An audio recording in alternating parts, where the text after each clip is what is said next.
Hello बच्चों, मैं दीपिका शर्मा शासकीय हाई स्कूल सिंह निवास जिला शिवपुरी से। आज मैं आप लोगों को क्लास 10th की एक पोयम एंगर पढ़ाऊंगी और ये पोयम लिखी है एलिजा कुक ने, जो कि एक पोइटेस हैं यानी कवित्री हैं और इन्होंने बहुत ही इंटरेस्टिंग पोयम लिखी है। आप इसे ध्यान से सुनिएगा और जो भी इम्पोर्टेंट चीजें मैं आप लोगों को बताऊंगी उसे आप नोट कर लीजिएगा और लर्न कर लीजिएगा। तो हम लोग स्टार्ट करते हैं पोयम एंगर। एंगर का मतलब होता है गुस्सा और इसकी पोइट है एलिजा कुक। ठीक, पोयम है हमारी एंगर, पोइट है एलिजा कुक और ये इसका फर्स्ट स्टैंजा है जो मैं आपको बता रही हूँ। Oh anger is an ugly thing. यहाँ पर पोइट कहती हैं अरे एंगर यानी गुस्सा जो है वो एक अगली थिंग है। अगली यानी होता है बदसूरत, यानी एक बदसूरत चीज है। And spoils the fairest face. Spoil का मतलब होता है किसी चीज को नष्ट करना या बिगाड़ देना। ये बिगाड़ देता है द फेयरेस्ट। फेयर का मतलब होता है सुंदर और फेयरेस्ट का मतलब होता है जो बहुत ज्यादा सुंदर हो। फेयरेस्ट यहाँ पर सुपरलेटिव डिग्री है फेयर की। फेयर क्या है? हमारा एडजेक्टिव है यानी विशेषण है। फेस यानी होता है चेहरा, और कैसा चेहरा? जो बहुत ज्यादा सुंदर चेहरा हो, है ना। तो फेयरेस्ट हमारा यहाँ पर एडजेक्टिव की सुपरलेटिव डिग्री है, यानी कवि कह रही हैं कि गुस्सा एक बदसूरत चीज है जो कि एक सुंदरतम चेहरे को भी बिगाड़ देता है। कहने का मतलब ये है कि यदि गुस्सा किसी सुंदर चेहरे पर आता है तो वो चेहरा भी बुरा लगने लगता है, उस चेहरे का रूप भी बिगड़ जाता है। नेक्स्ट सेंटेंस देखिए, it cometh like a rainy cloud. Cometh का मतलब यहाँ पर कम्स से है, कम्स यानी आना, और यहाँ पर लाइक यानी जैसे। रेनी वर्ड आप लोग जानते हैं, रेन यानी होता है बारिश और रेन से ही वर्ड बना हुआ है रेनी यानी बरसाती। क्लाउड यानी होता है बादल। तो ये जो आता है कैसे आता है? बरसाती बादल की तरह आता है अपॉन अ सनी प्लेस। सन का मतलब होता है सूर्य और उसी से रिलेटेड वर्ड बना दिया गया है सनी, यानी जहां पर सूर्य की किरणें आती हैं, यानी सनी प्लेस का मतलब होता है धूप वाली जगह, धूपदार स्थान। तो जैसे धूपदार स्थान पर बरसाती बादल आते हैं और वहां के मौसम को बिगाड़ देते हैं, उसी तरीके से गुस्सा जब किसी सुंदर चेहरे पर आता है तो उसके रूप को बिगाड़ देता है। तो ये आपका था फर्स्ट स्टैंजा। अब मैं सेकंड स्टैंजा बता रही हूँ। तो बच्चों, one angry moment often does. Angry यानी गुस्से वाला, मोमेंट यानी क्षण या पल, गुस्से वाला क्षण। ऑफन यानी अक्सर, डज यानी करता है। What we repent for years। Repent का मतलब होता है पछताना। ईयर्स यानी साल, है ना, साल बहुत साल मतलब ईयर्स यानी वर्ष। तो एक गुस्से वाला क्षण अक्सर ऐसा काम करता है। What we repent for years मतलब जिसके लिए हम सालों तक पछताते रहते हैं। It works the wrong we never make right। Work यानी कार्य करना, रॉन्ग यानी गलत, वी नेवर, नेवर यानी होता है कभी नहीं, मेक यानी बनाना, राइट यानी सही। तो ये ऐसा गलत काम कर देता है जिसे हम कभी भी सही नहीं कर सकते।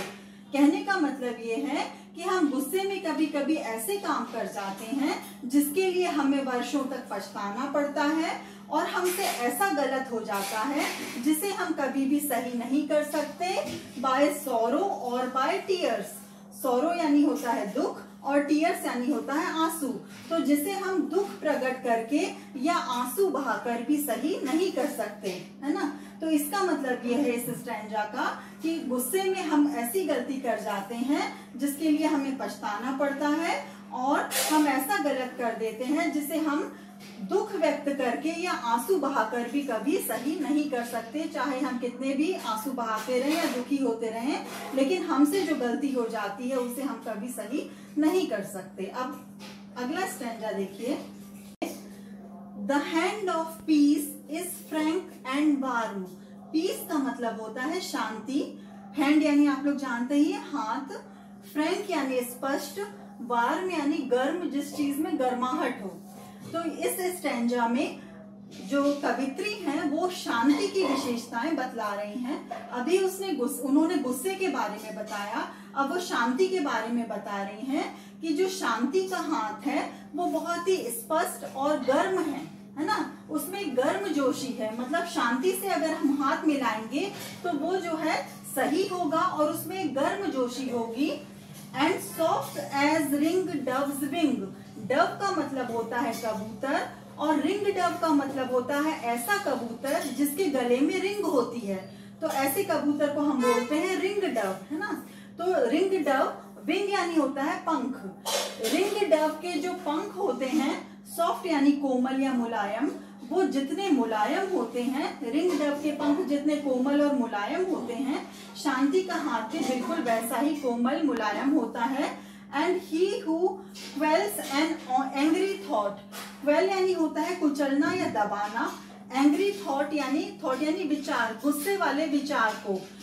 ही का मतलब यहाँ पर ऐसे व्यक्ति के लिए किया गया है, इसका मतलब कि ऐसा व्यक्ति जो कि गुस्से वाले विचार को दबा देता है, is greater than a king, king यानी राजा, ऐसा व्यक्ति राजा से भी ज्यादा ग्रेट, ग्रेट यानी होता है महान, ग्रेटर यहाँ पर कंपैरेटिव डिग्री है, मतलब ऐसे व्यक्ति की तुलना राजा से की है कवित्री ने कि ऐसा व्यक्ति राजा से भी ज्यादा महान है।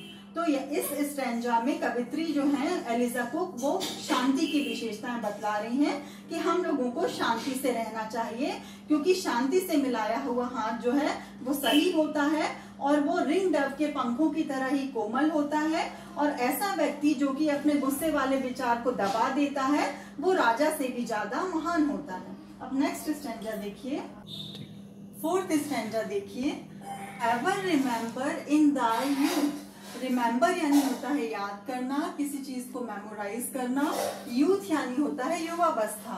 तो कवित्री कह रही हैं कि हमेशा अपनी युवावस्था में याद रखिए that he who firmly tries, firm यानी होता है दृढ़, फर्मली एडवर्ब है यहाँ पे, यानी जो दृढ़ता पूर्वक, ट्राई यानी कोशिश करना, ही एक ऐसे व्यक्ति के लिए यूज हुआ है प्रोनाउन जो कि मतलब ऐसा व्यक्ति जो दृढ़ता पूर्वक कोशिश करता है, टू कॉन्कर, कॉन्कर यानी विजय प्राप्त करना, एंड टू रूल, रूल यानी शासन करना, हिमसेल्फ यानी अपने आप पर।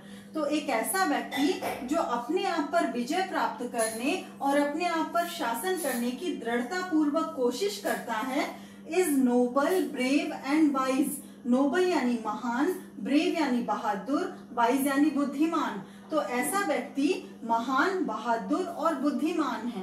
कहने का मतलब ये है कि वह व्यक्ति जो सेल्फ कंट्रोल में रहता है, जिसे अपने ऊपर काबू रहता है, ऐसा व्यक्ति जो है वही महान, बहादुर और बुद्धिमान होता है। तो आप इस बात को हमेशा याद रखिए। अब यहाँ पर हमारी पोयम खत्म होती है, ठीक है। तो इस तरीके से आज मैंने आप लोगों को एंगर पोयम जो कि एलिजा कुक ने लिखी है उसका हिंदी अर्थ बताया।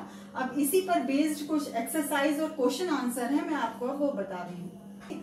पेज नंबर 51 है मेरी बुक में, इसमें राइमिंग वर्ड्स दिए हुए हैं आपको। वर्ड पावर के अंतर्गत ए जो है, ए सेक्शन जो है उसमें लिखा है right rhyming words for these words from the poem.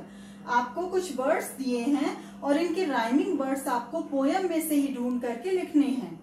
Rhyming words वो होते हैं जिनकी आपस में लय मिलती है, तुक मिलती है।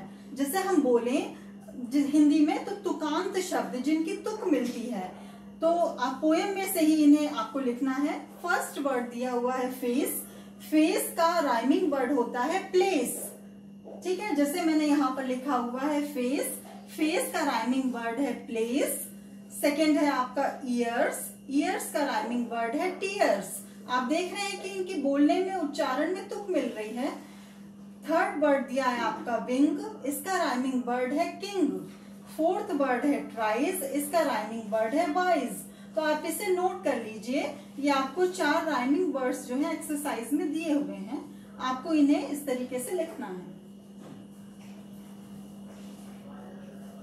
अब इसके बाद हमारा match the following words with their synonyms, आपको सिनोनिम्स बनाने हैं, वो बता रही हूं मैं आपको। इसके बाद बच्चों आप लोगों को जो बी सेक्शन दिया है उसमें जो एक्सरसाइज दी है वो है match the following words with their synonyms. Synonym का मतलब होता है पर्यायवाची शब्द। ऐसे शब्द जिनके अर्थ आपस में मिलते हों, जिनका अर्थ समान होते हों, उन्हें हम पर्यायवाची शब्द और इंग्लिश में हम उन्हें सिनोनिम्स बोलते हैं। तो आपको ए सेक्शन है और बी है, दो पार्ट्स दिए हुए हैं, ए और बी। ए में जो वर्ड्स दिए हुए हैं, आपको बी में जो वर्ड्स दिए हैं उनसे उन्हें मैच करना है, उनके सिनोनिम्स बनाने हैं। तो फर्स्ट वर्ड है हमारा एंगर। एंगर यानी होता है गुस्सा, इसका सिनोनिम है एनोयंस। एनोयंस का मतलब भी होता है गुस्सा, ठीक है। सेकंड वर्ड है हमारा कॉन्कर। कॉन्कर यानी होता है विजय प्राप्त करना, और इसका सिनोनिम है विन। विन यानी भी विजय प्राप्त करना या जीतना। थर्ड वर्ड है हमारा नोबल। नोबल यानी होता है महान या अच्छा, और इसका सिनोनिम है गुड। गुड यानी भी अच्छा। फोर्थ वर्ड है हमारा पीस। पीस का मतलब होता है शांति, और इसका सिनोनिम है काम। काम का मतलब भी होता है शांति। आप ध्यान दीजिएगा, यहाँ पर हमने प्रोनाउंसिएशन में एल को साइलेंट रखा है, हम इसे काम पढ़ते हैं। तो इस तरीके से आपको ये सिनोनिम्स बनाने को दिए थे। 4 वर्ड्स दिए हैं, मैंने इनके सिनोनिम्स लिख दिए हैं।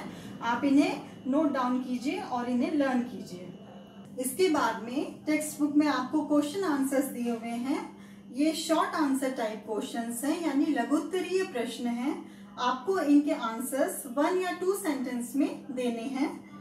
क्वेश्चन आपके टेक्स्ट बुक में दिए हुए हैं। फर्स्ट क्वेश्चन दिया है, how does the poet describe anger in the first stanza. यानी कवि जो है, कवित्री फर्स्ट स्टेंजा में एंगर यानी गुस्से का डिस्क्राइब यानी वर्णन करना, यानी गुस्से का वर्णन किस प्रकार करती हैं। इसका आंसर अब आप खुद ही देने की कोशिश कीजिए। जैसे कि मैंने आप लोगों को पोएम में बताया था कि पोइट कह रही हैं, पोइटेस कह रही हैं कि गुस्सा जो है एक बदसूरत चीज है, और ये किसी सुंदर चेहरे पर आकर उसके रूप को बिगाड़ देता है।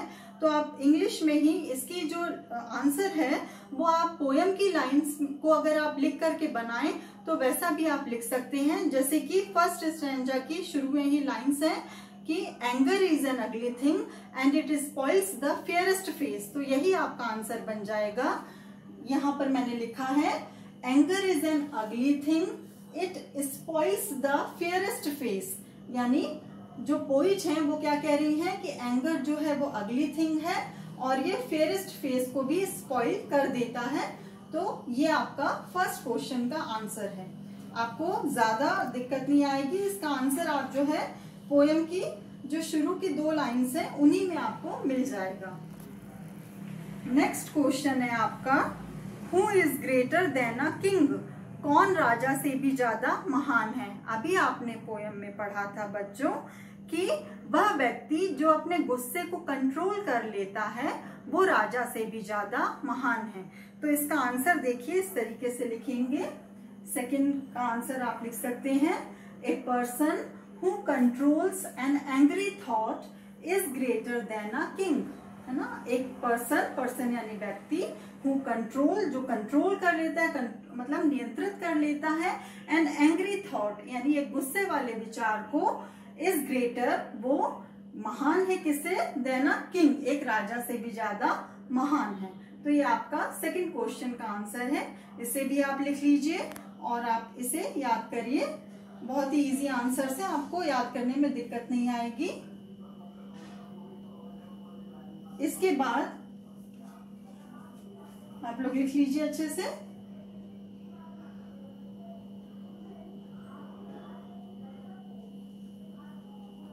इसके बाद हमारा थर्ड क्वेश्चन दिया है टेक्स्ट बुक में, who is noble brave and wise. यानी कौन महान, बहादुर और बुद्धिमान है।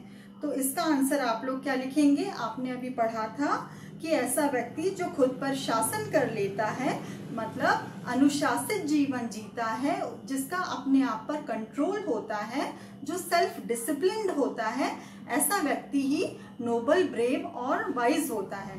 तो इसका आंसर आप लिखिए, थर्ड है, इसका आंसर लिखिए, a person who rules himself is noble, brave and wise. आप लोग लिख लीजिए, थर्ड क्वेश्चन का आंसर है ये।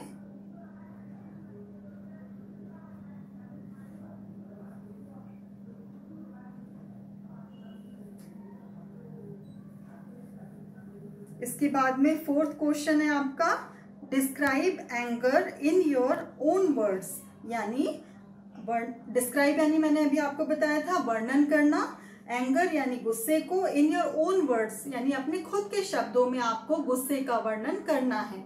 अब आप कैसे समझेंगे, हम क्या क्या लिख सकते हैं इसमें?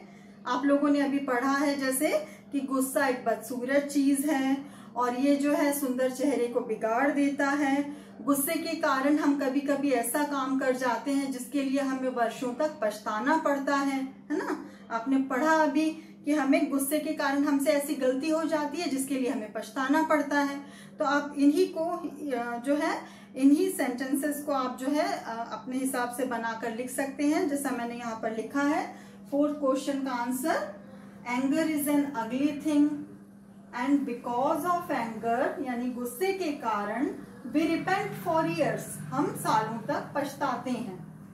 तो ये हमने गुस्से के बारे में लिख दिया कि गुस्से से क्या हानि होती है और गुस्सा कैसा होता है ना। आप इसको चाहे तो और अपने हिसाब से और एक दो सेंटेंस और बना करके बढ़ाकर भी लिख सकते हैं, क्योंकि शॉर्ट आंसर टाइप क्वेश्चन है, इसलिए मैंने छोटा ही लिखा है अभी।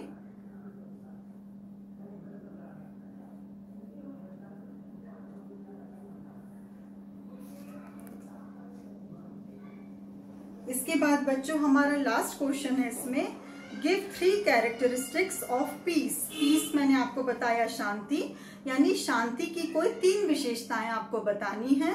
हमने अभी पढ़ा था शांति की क्या विशेषताएं होती हैं, इसमें फ्रैंकनेस यानी एक स्पष्टता होती है, वार्मनेस यानी एक गर्माहट होती है, और तीसरा क्या है, सॉफ्टनेस, एक कोमलता होती है ना। तो आप इसका आंसर लिखिए। क्वेश्चन 5 मतलब आंसर नंबर 5 है आपका। 3 कैरेक्टरिस्टिक्स मैंने लिखे हैं, फ्रैंकनेस, वार्मनेस एंड सॉफ्टनेस।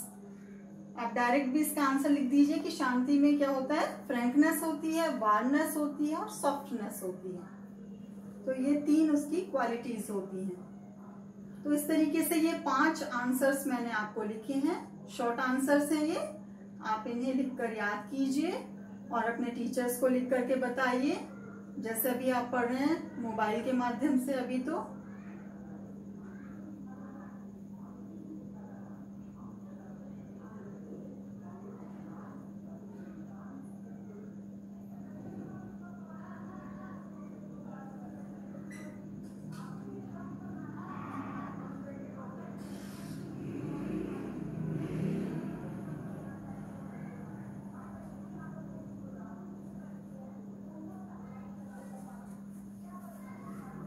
आपने ये क्वेश्चन आंसर देखे। इसके बाद में आपके बी पोर्शन में लॉन्ग आंसर टाइप क्वेश्चंस हैं, इन्हें आप 3 और 4 सेंटेंसेस में आपको लिखना है।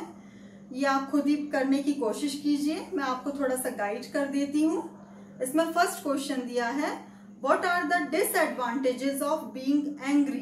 डिसएडवांटेज का मतलब होता है हानियां, है ना। एडवांटेज यानी लाभ और उसका अपोजिट हो गया डिसएडवांटेज यानी हानि। तो एंग्री यानी गुस्सा होने की क्या क्या हानियां हैं, गुस्सा होने से हमें क्या हानि होती है, आपको ये लिखना है। तो आप ये लिख सकते हैं, जैसा मैंने आपको बताया पोयम के आधार पे आप इन्हें बनाकर लिख सकते हैं कि गुस्से से हम गलती कर जाते हैं, है ना, जिसे हम कभी सही नहीं कर पाते हैं। Because of anger we do wrong things and we repent for years because of these wrong things. हमें इनके कारण हमें पछताना पड़ता है ना। And we can not make right these things, और उसके बाद हम इन चीजों को कभी सही भी नहीं कर पाते। नेक्स्ट क्वेश्चन है आपका, why do we repent for a long time. हम लंबे समय तक क्यों पछताते हैं। तो इसमें भी आप यही लिख सकते हैं कि भाई जो हमसे गलती हो जाती है उसे हम दुखी होकर या टीयर्स यानी आंसू बहाकर भी सही नहीं कर सकते हैं, और इस कारण फिर हम पछताते हैं, क्योंकि गुस्से में हम कई बार दूसरों को जो है हर्ट भी कर देते हैं, अपने काम हमारे काम से दूसरों को ठेस पहुंचती है और फिर वो हमसे नफरत करने लगते हैं। तो इससे हमारे जो है आपस में लड़ाई झगड़े बढ़ते हैं और फिर जो है उसके कारण हमें दुख होता है, पछतावा होता है। आप लिख सकते हैं, we hurt others by our anger हम अपने गुस्से के द्वारा दूसरों को हर्ट करते हैं, ठेस पहुंचाते हैं। एंड फॉर दिस, और इसके लिए, एंड बिकॉज ऑफ दिस, और इसके कारण दे हेट अस, वे लोग हमसे हेट करने लगते हैं। And that is why we repent for a long time, और यही कारण है कि हम फिर लंबे समय तक पछताते हैं। इसके बाद आपका थर्ड क्वेश्चन है कंपेयर पीस विद एंगर। आपको एंगर और पीस को कंपेयर करना है, मतलब शांति और गुस्से की आपस में तुलना करनी है। जैसा पोएम में दिया हुआ है कि एंगर जो है वो तो नेगेटिव क्वालिटी है और पीस जो है वो पॉजिटिव क्वालिटी है। तो आप जो है इनके कंपैरिजन आपका इनका कर सकते हैं कि जो एंगर है वो क्या क्या है। Anger is an ugly thing, है ना, एंगर जो है अगली थिंग है। और on the other hand peace is frank, warm and soft, और जबकि पीस जो है वो फ्रैंक है, वार्म है और सॉफ्ट है। तो इस तरीके से आप इसका कंपैरिजन कर सकते हैं। इसके बाद में फोर्थ क्वेश्चन है आपका how can anger be conquered, यानी गुस्से पर कैसे काबू पाया जा सकता है। तो हम सेल्फ डिसिप्लिन्ड लाइफ जी करके ही गुस्से को कंट्रोल कर सकते हैं। अपने आप पर कंट्रोल रखकर, जिस इंसान में ज्यादा धीरज होता है, पेशेंस होता है, वही आदमी गुस्से पर काबू पा सकता है। तो आप लिख सकते हैं कि only a person of self ruling can conquer anger. And और आप लिख सकते हैं कि ए person who has the quality of patience can overcome anger, यानी एक व्यक्ति जिसके पास में who has the quality of patience, जिसके पास में धीरज की विशेषता है, वो भी कैन ओवरकम एंगर, वो भी गुस्से पर काबू पा सकता है। तो इस तरीके से मैंने आपको आज एंगर पोयम पढ़ाई, इसके क्वेश्चन आंसर और ग्रामर बताए। आप लोग इन्हें आशा करती हूँ कि समझ गए होंगे, और जो भी मैंने आपको बताया, लिखवाया, बताया, आप उसे लिख करके याद कीजिए। Thank you very much.